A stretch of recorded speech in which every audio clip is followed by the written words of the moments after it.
पाकिस्तानी टुकटाकर और गाने मेरा दिल ये पुकारे आजा पर डांस करके सोशल मीडिया सारिफीन की तवज्जो समेटने वाली आयशा ने सोशल मीडिया पर गर्दिश करती अपनी मौत की खबरों की तरदीद कर दी। गुज़िश्ता हफ्ते कराची के जिन्ना अस्पताल में कार सवार अफराद एक लड़की की लाश छोड़कर फरार हो गए थे। अस्पताल हुकाम के मुताबिक लड़की की शनाख्त आयशा के नाम से हुई जो टुकटाकर थी। इसकी उम्र 18 साल है और जब उसे अस्पताल लाया गया तो वो दम तोड़ चुकी थी। यह खबर सामने आने के बाद सोशल मीडिया के कुछ पेजेस ने दावा किया कि ये वो लड़की थी जिसने मेरा दिल ये पुकारे आजा पर डांस किया था और वायरल हो गई थी।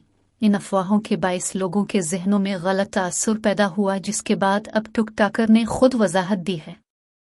आयशा ने अपने इंस्टाग्राम अकाउंट की स्टोरी पर अपनी मौत की अफवाह शेयर करते हुए लिखा है कि ये पोस्ट उनके एक दोस्त ने उन्हें भेजी है।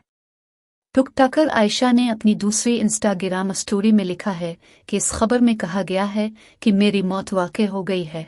खुदारा आपको अंदाज़ा नहीं है इस खबर से किसी की ज़िंदगी पर कितना गहरा असर हो सकता है। आयशा ने स्टोरी में लिखा, मैं किसी किस्म की कोई सनसनी नहीं फैलाना चाहती। अब सब क्यों मेरी जिंदगी मुश्किल करने के पीछे पड़े हुए हैं। झूठी खबर फैलाने वाले मेरा सही नाम तक नहीं जानते। उन्होंने गुस्से का इजहार करते हुए ये भी लिखा है कि ऐसी खबरों को बंद होना चाहिए।